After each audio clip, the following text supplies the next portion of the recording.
Hey everyone, thanks for joining me.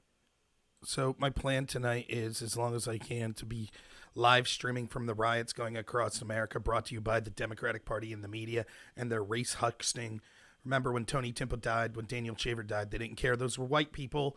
So, here we go. Race riots across the country. Don't blame just one race, though. That was just the pretext for this. This is actually a communist agenda. It's the globalist, identitarian politics agenda of the left wing of the Democratic Party. That's what this is about. It's opportunist.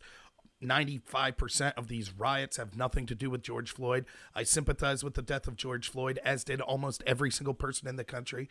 Yet today we're being lit up. So I'm starting here. This is Pittsburgh. Now, I'll routinely talk. I'll leave the people that are filming talk. Let me just say, I'm not on the ground. I'm using other people's feeds. I'm not monetizing this. As far as I know, I'll have to check, but I don't think I am.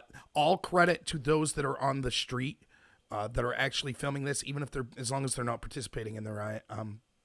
So it'll seem choppy, but a lot of times these are choppy because it's hard to get good footage when you're on the ground because there's a lot of people using the LTE there. So I will repeatedly chime in, give my thoughts on what's going on here, but I'll also allow the people that are on the street there to speak because there could be some stuff saying that's interesting and relevant to the situation.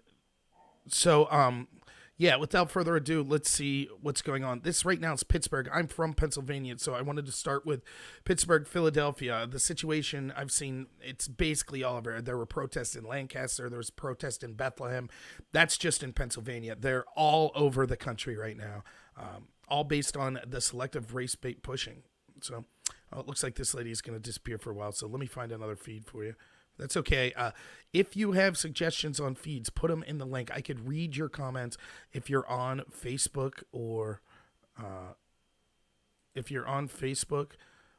Or if you're on Facebook, I can't read them. Everywhere else, I could read them. So if you're on D Live, YouTube, Periscope, please send me where you would like to see. If you have footage you would like me to talk about. So let me bring that up. This is amateur hour for me, and I apologize. My equipment's not the best, but I think it's important to cover this. So,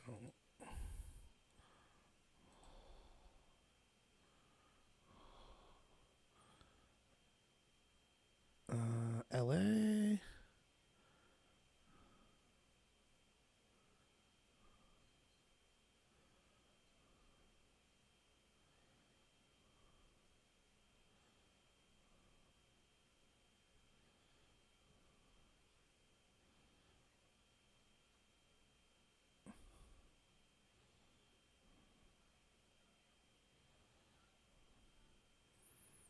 Let's go with Salt Lake City. Let's see what it's looking like. It's something I haven't even heard of this one.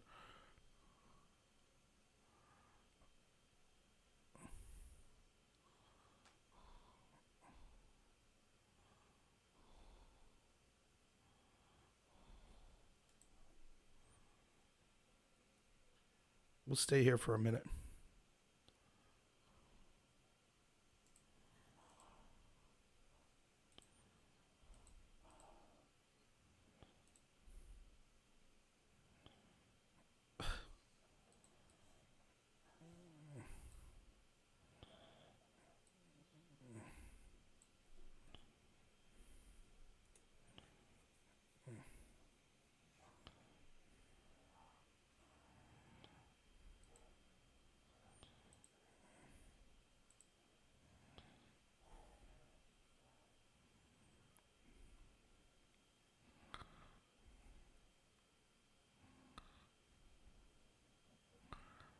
All right, we're going to try Seattle.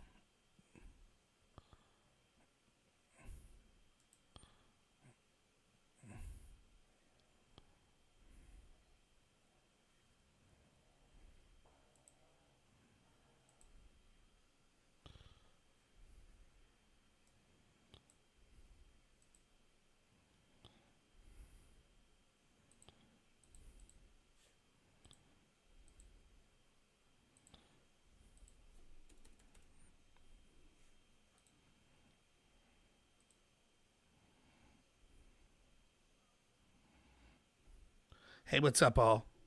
So right now we're in Seattle. I'm gonna play the footage. I'm just gonna bounce around. That's what's going on.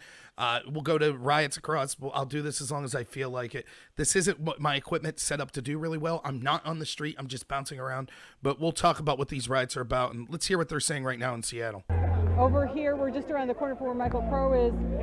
People are starting to come up here in this area. We just saw a moment ago people were trying to break the windows here at the T-Mobile store, and it doesn't appear they were successful. But I was actually here just talking with a woman named Victoria who came out here and said, you're a little frustrated with the turn of events that's happened out here. Can you talk a little bit about that? Yep, I'm more than frustrated. I'm irate. I came down here for a planned protest, peaceful, and the anarchists, I feel, have taken over, breaking windows, taunting the Anarchist, police. not white supremacists. That's not what Isn't we're that here weird? for.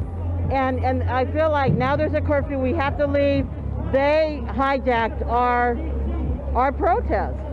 So I don't even think they know what they're protesting. They just wanted a reason to break windows and taunt the police and everything else. So I'm furious. What's the message you wanted people to hear today? A strong, firm message that we're not going to take our black men and women being murdered by police, and that something has to change. And I feel like this. And let me just say, although I disagree, I think that this race baiting that led to this, again, where were these people when Tony Timpa died? Where were these people when Daniel Shaver died and when the police murdered them? Well, they didn't care because they are white. They're being lied to. The narrative from the media, the globalists, and the establishment is that this is a racist country and it's causing this anger in people. But even having said that, you can't begrudge people that want to have a peaceful protest like this woman.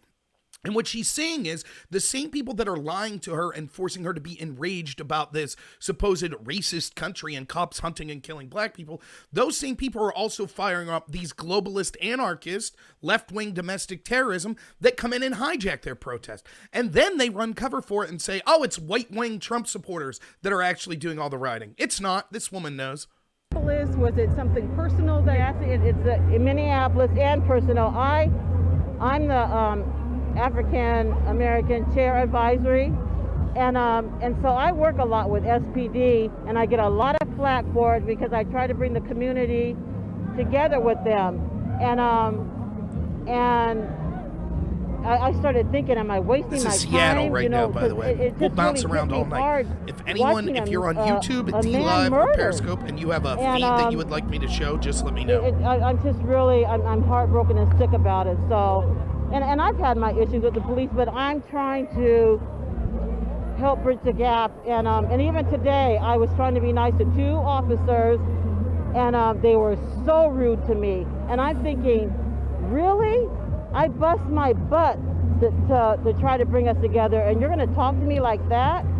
So I'm all over the map right now. It's like, you know, I tried to stay in the middle, but now it's like, what side do I go to, you know? So you just leave here tonight feeling very frustrated, discouraged? Yeah, very, very. Well, Yeah, I think the whole message is lost. It absolutely is lost. Right, you're right, Anon. That's what they've been saying. You can watch with me and see all the Mark, we're going to go ahead and put it back right-wing Trump-supporting white supremacists. That All you right, see today. Amy You'll see hardly Marino, any. thank Some say you there for could be that one or two interview. out there, but We this is appreciate it. left-wing domestic The terrorism. Governor's Chief of First, Staff, they David praised it. Postman, is joining They us. praised the domestic terrorism, and then once they realized that it was becoming outraged publicly from all sorts of people, now they have to blame the right about it. Just from what the governor is doing right now. Yeah, this came at the request of Mayor Durkin and Chief Best. They reached out a couple of hours ago and said that they felt they needed some backup help, and could the Guard do that? And that is a role the Guard plays. So they will do they'll work under the auspices of the local officials. The Guard Command is not directing them when they're there. They're an extension of the city officials. They'll be unarmed. They will work on protecting against infrastructure damage. They'll help with crowd control, perhaps traffic management as well. We hope that we'll have about 75 there tonight, and then the remaining of that 200 will keep coming in through tomorrow, we hope. David, do we know how long the Guard's going to be activated? don't. In fact, the letter does not specify at this point. It just says to perform such duties as the Adjutant General deems appropriate. So we have a little flexibility here. So, David, you're a news guy from way back, right? Yes, sir. As we're watching, feel free when you see cities that are on fire. Feel free to give some. I got Fayetteville, North Carolina is another that's on fire. where does this stack up? You've been you were a print reporter for many years. Yeah, well, in fact, I covered the WTO protests for the Seattle Times and been watching, in fact, your coverage tonight, and it really is reminiscent of that. That's the only thing that really compares.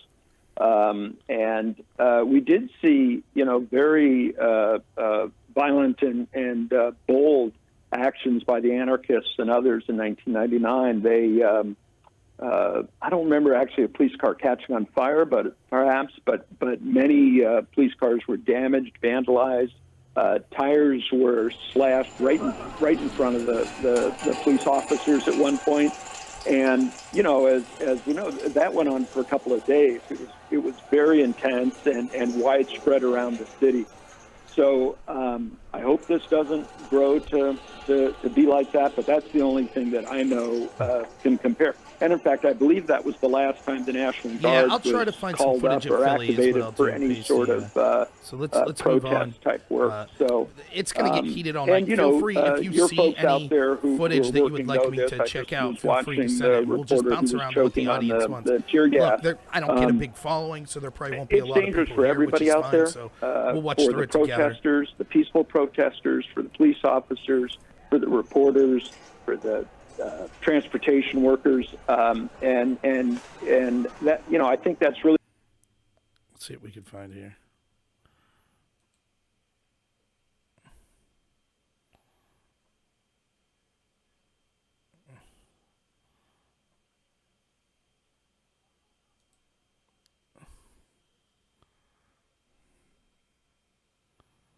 Not allow outside agitators to come in to take away from the message of an unjustified act.